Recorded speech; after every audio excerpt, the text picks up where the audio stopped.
Hello, welcome back. This is the third chapter of visualization of complex integration with GeoGebra, Cauchy's formula. Cauchy's integral formula. So fz is analytic inside C. So we are going to integrate fz over z minus a along C. By a path deformation, it is equal to the integration along this small circle CA. Okay? And because r can be very tiny, when r is really small, fz nearly equal to fa plus z minus a f dash a. So when we substitute this into this equation, integration along CA nearly equal to this integration, and then we get this because fa is constant, and this one is 0 and this one is twice by I, so we get this result. So we get this formula fz over z minus a dz over c equal twice by I fa. This is called Cauchy's integral formula, and it's normally written by this form. But we are going to use the formula like with this form because we are going to use it for calculation, not for theoretical use. And it's easy to generalize this to this function if a is not equal to b, because near a, fz over z minus b is regular. So if we name this function gz, we can apply Cauchy's formula to g over z minus a, and the result is twice by IgA. But fz over z minus a squared, fz over z minus a cubed, they are different. To get the value, you have to use longer series. Then you get the right result. So example 1, this integration. The value is pi over 3, and C consists of semicircle C and the segment BA, and R must be over 2. So first we factor the denominator, z minus I, z plus I, z minus 2i, z plus 2i. So fz has two singular points, I and 2i, inside C. So that's why R must be over 2. And we make small circle C1 and C2 around I and 2i respectively, and then by a path deformation, integration around C equal integration around C1 plus integration around C2. And we write fz like this, around C1 and around C2, and around C1 we name numerator, so f1z, then fz equal f1z over z minus I, and f1z is regular around I. So we can use Cauchy's formula and integration around c1 fz dz equal twice by I f1I, which is twice by I squared 2i over 2i over 3, so which is minus pi over 3. So similarly, we can get the integration around this circle, which is twice by I f2 2i. This is f2z, okay? And the value is 2 pi over 3. And when we add these two numbers, we get the result, pi over 3.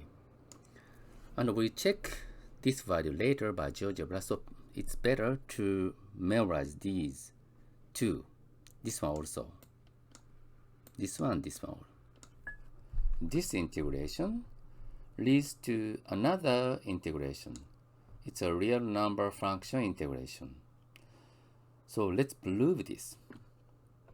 So when r is really big, the absolute value of fz nearly equal r squared over r squared over r squared, equal 1 over r squared. And absolute value of dz equal r d theta. So integration along the semicircle is less than this, and it converges to 0 as r increases. So the integration along this circle nears to 0, and I equals pi over 3. So which means when r is really big, the integration along this segment nears to pi over 3, which is this integration. Okay? So let's check it with GeoGebra. Now r is 0.5. So they are the singular points. So there is no singular point inside this curve. So the integration must be 0. Okay, it's 0.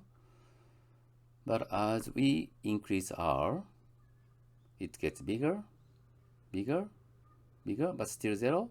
But when you close I, singular point, the value changes from 0 to minus pi over 3.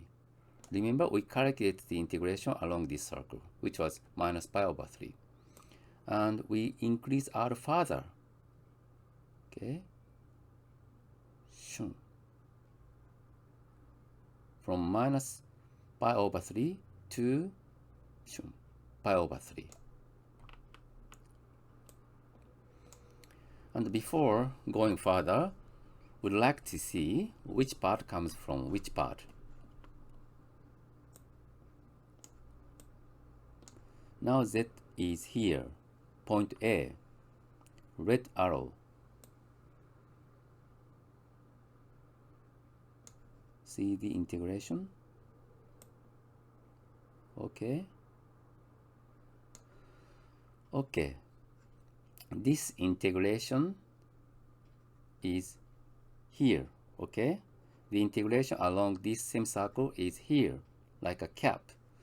And integration along segment BA is here. Fz is real number on x-axis, and also dz is real number on x-axis. So the integration is also real on real axis. Okay, ready? Now we are ready to increase r further and further.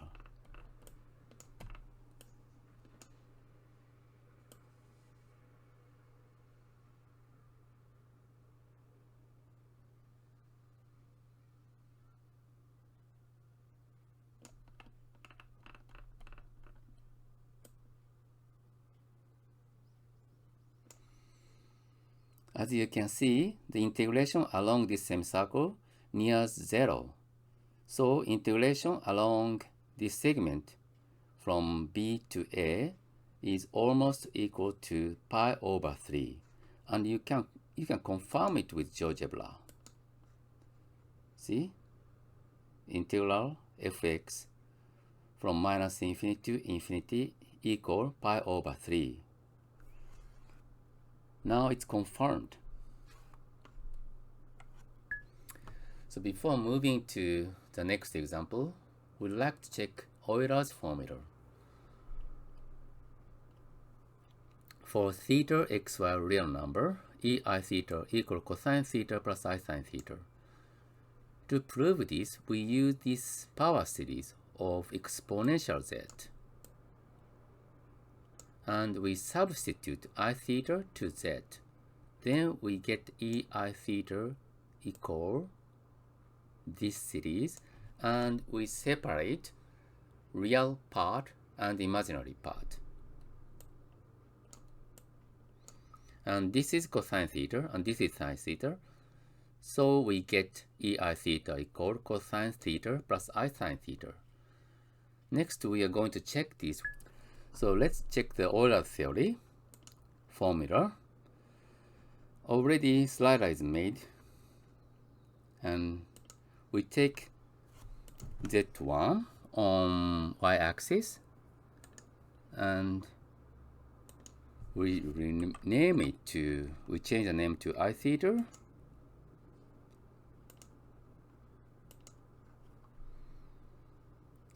Now we are going to make ei to the power of I theta using sequence and sum.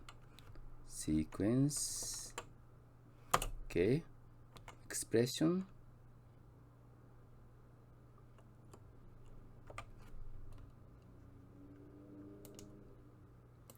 I theta to the power of n over n factorial. The variable is n, start value is 0, and end value is big N. So this is sequence, and we have to sum this. We have to add up this. Okay, this is ei theta by definition. And we can't name it ei theta, so you have to give it a caption.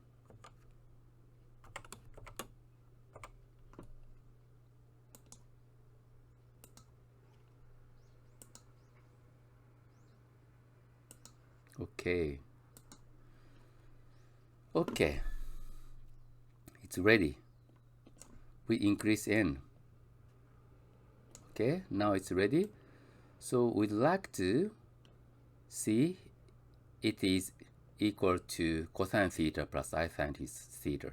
So what shall we do?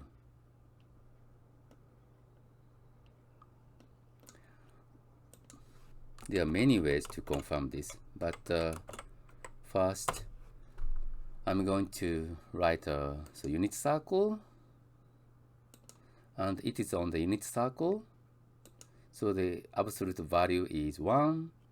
And next, I like to see the argument.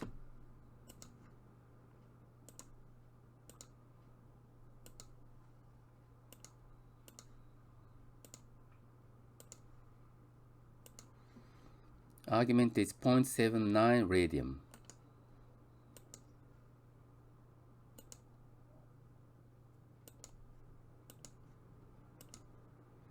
Bingo!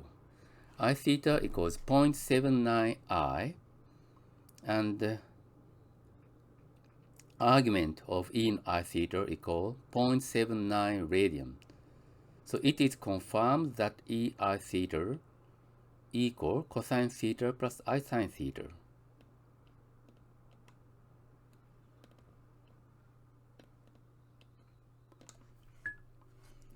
So now we are ready to go to the example 2. The integration is this, and the value is pi over e.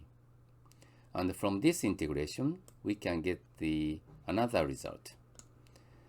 And here, c is similar to the example 1, but r is bigger than 1. Okay, we factorize the denominator, z minus I, z plus I. So a singular point, there is only one singular point I inside C.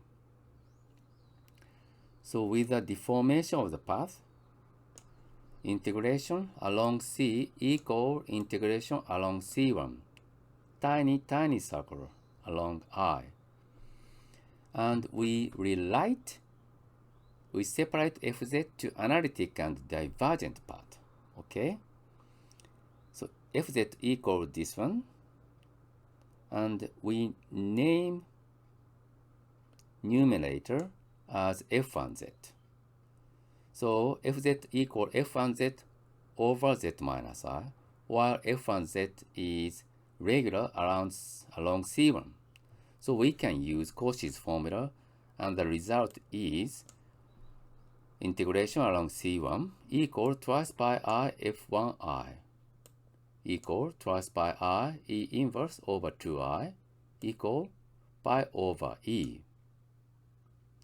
So we get this result very quick. We get this one already very quick. And we use Cauchy's formula. No. We use Euler's formula, and we increase r. Now, when we increase r, like the example one, the integration along this same circle near 0. So integration on this segment nears to pi over e. So we get this result. And we compare the real part of both sides, and we get this integration of real number function. And it is very difficult to calculate this integration without complex integration. Okay, let's check it with GeoGebra. The path is almost same. R equals 0.5, and fz is exponential iz over 1 plus z squared. So no singular point inside this curve. So the integral must be 0. Okay, that is 0. We increase r.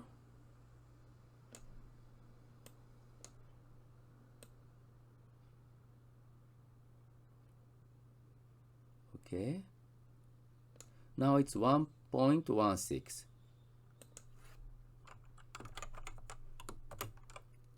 We'll check if that is pi over e.